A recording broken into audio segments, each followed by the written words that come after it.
ओम नमः सिद्धेभ्यः। ओम नमः सिद्धेभ्यः। अहिंसा परमो धर्म की। आचार्य गुरुवर श्री कुंद भगवान की। आचार्य गुरुवर श्री ज्ञान सागर मुनि महाराज की।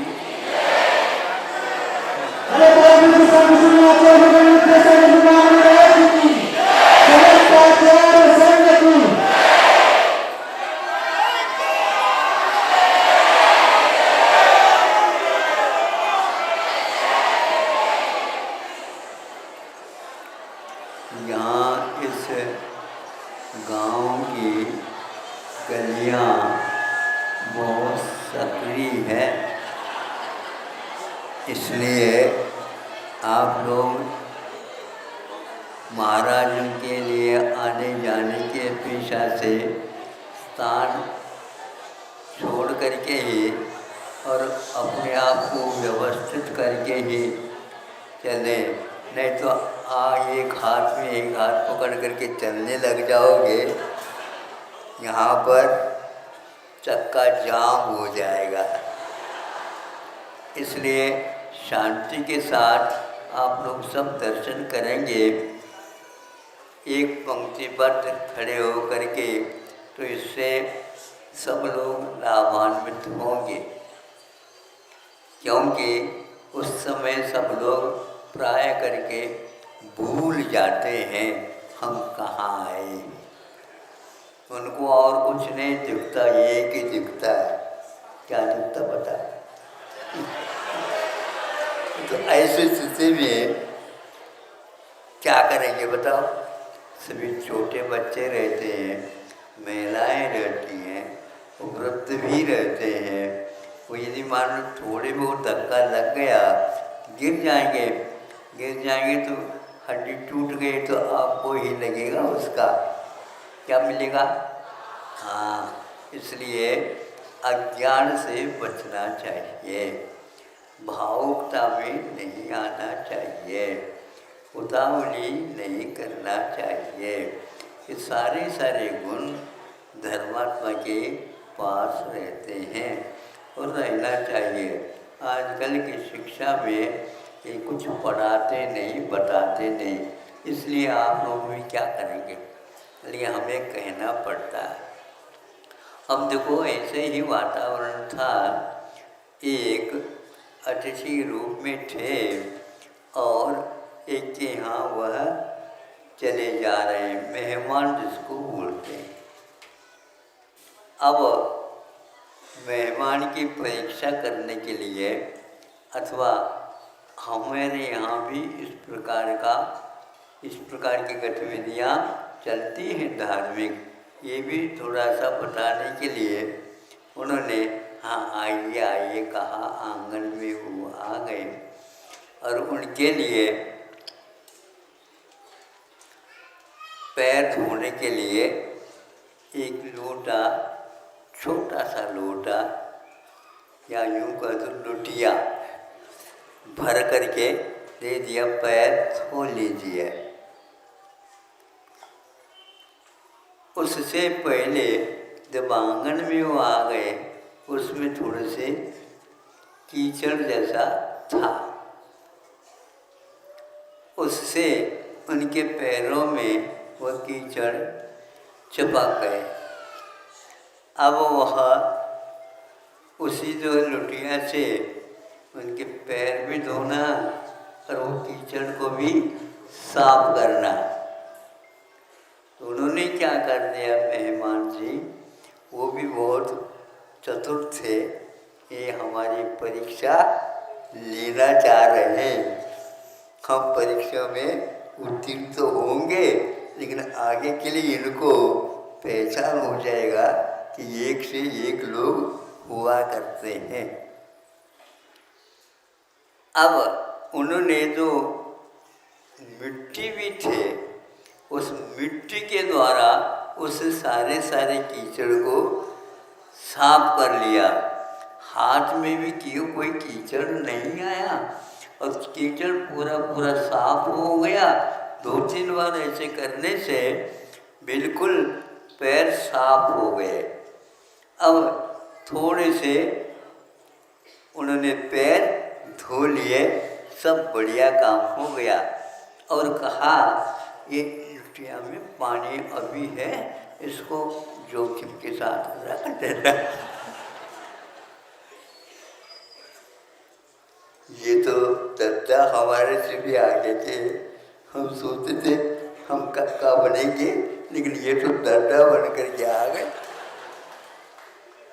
पहले के लोग इस प्रकार धार्मिक वातावरण में भी अपने आप को सुरक्षित रखते हुए दूसरे के लिए भी वह पाठ दे सकता है।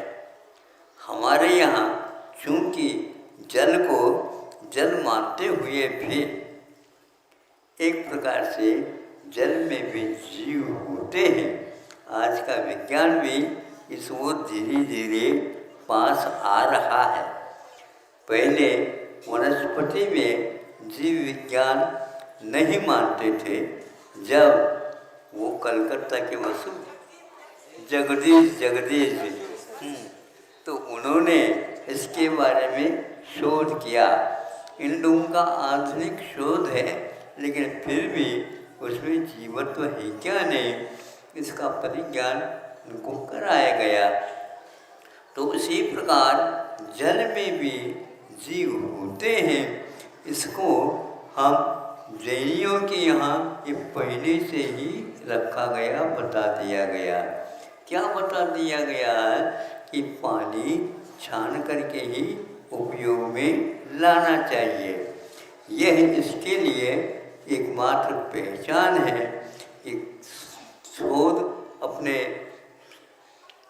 छान करके पानी के अंदर रहने वाले जो सूक्ष्म जीव हैं उनको भी पुनः उसी जल में स्थानांतरित करने से क्या होता है, जीव दया का पूर्ण पालन होता है।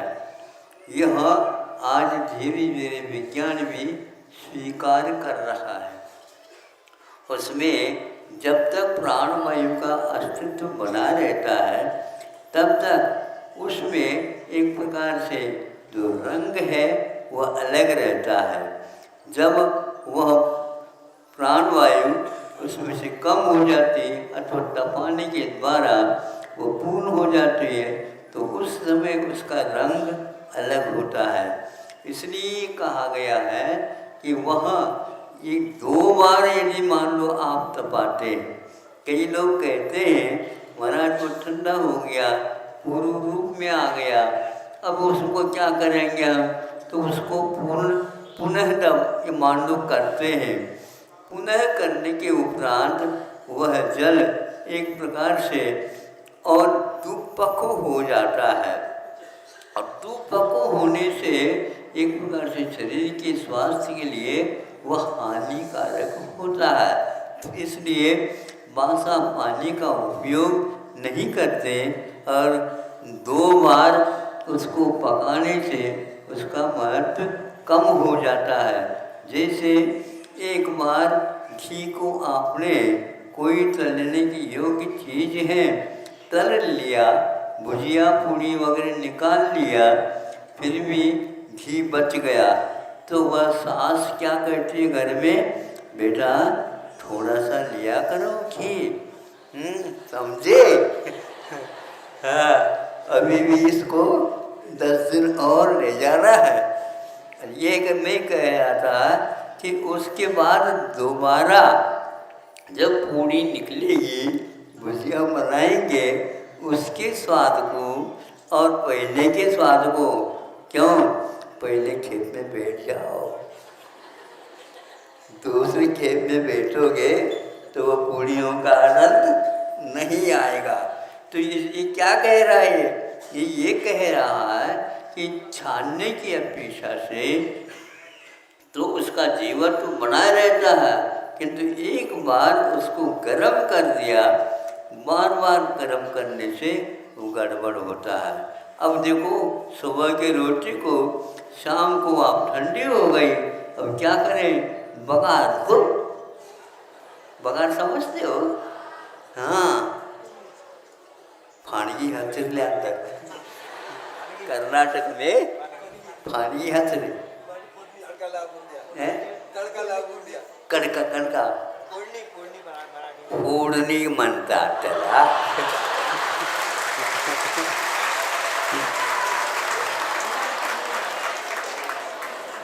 समझ में आ गया?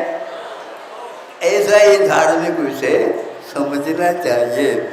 तो पहले के लोग इससे बहुत अवगत रहते थे, बच्चों को भी सिखाते थे, उसके स्वाद में भी अंतर आता है. इसी प्रकार जल का स्वाद भी होता है तो उसमें भी अंतर आ जाता है. इसके कारण आज वर्तमान में जल को तो उपयोग में लाते हैं, छानने की पद्धति समाप्त हो गई. दूसरा, उसको गर्म करने की जो पद्धति रहती थी वह विषाक्त न हो, ज़्यादा उसको तपाने से और उबालने से, बार बार उबालने से उसमें जो सत्व है, जो हानिकारक तत्व उसमें आ जाते हैं और वह प्राण को जो स्फूर्ति देने वाले तत्व है वो नष्ट हो जाते हैं. इसलिए उस प्रकार के जल को अपने यहाँ निषिद्ध कहा है. दूसरे के काम में आप ले सकते हैं किंतु उसका पुनः पुनः यदि करते हैं तो ठीक नहीं. तो बहुत लोगों के यहाँ जो शाम को इस प्रकार करते हैं अथवा शाम के जो है सुबह तक रखते हैं तो उसके लिए दूसरे स्वाद लाने के लिए या स्वादिष्ट बनाने के लिए वह इस प्रकार उपयोग करते हैं, वह स्वास्थ्य के लिए हानिकारक है. अपने यहाँ इसको पहले से ही निषिद्ध किया गया है. ये इसलिए आहार ही औषध होता है और आहार प्राणों को बनाने के लिए, समृद्ध करने के लिए कारण होता है. प्राणों के रूप में परिणत होने की क्षमता अन्न के पास, भोजन के पास रहती है, लेकिन उसमें जो सत्व है वो यदि चला जाता है अग्नि इत्यादि के माध्यम से तो वह गड़बड़ होता है. अब देखो एक उदाहरण देता हूँ. एक चूर्ण होता है और एक फाके होता है. एक आटा के रूप में पिष्टी होती है और एक जो है चूर्ण होता है. तो ये दोनों एक प्रकार से भिन्न भिन्न संस्कारों को लेकर के औषध के निर्माण के क्षेत्र में काम में आते हैं. दूसरा तीसरा कौन सा आता है? काढ़ा. काढ़ा मानते हैं त्याला. काढ़ा का अर्थ क्या होता है? वह एक प्रकार से पानी में बनता है और उबाल देते हैं तो है वो काढ़ा हो जाता है. किसी को खांसी हो जाए, इत्यादि हो जाए, तो अब पानी का स्वरूप बदलता जा रहा है. जब काढ़े से हम आगे बढ़ते हैं तो वह बनता है क्वाथ. तो वहाँ एक प्रकार से एक गिलास से मान लो आधा गिलास रह जाता है अथवा चाराना भर रह जाता है. ये है क्वाथ कहलाता है. इसके पीने से खांसी आदि तो दूर हो सकते हैं लेकिन पानी की प्यास वह बुझती नहीं है. इसलिए जल में भी इस प्रकार के तत्व रहते हैं जो हमारे लिए पौष्टिक होते हैं और आरोग्यप्रद भी रहते हैं. तो औषध के लिए क्वाथ तो बताया, लेकिन पीने के लिए वह औषध के रूप में लियो, उसको किसी प्रकार से जल के रूप में मत लो. इसीलिए बच्चों को भी कह देना चाहिए, आज का जो जल आता है जो शीशी में, बोतल में भर भर करके आता है, उसमें अनेक प्रकार के तत्व है. कोई तत्व वगैरह रहते नहीं, लेकिन वह तत्व एक प्रकार से हमारे शरीर के लिए लाभप्रद है अथवा हानि नहीं करते हैं.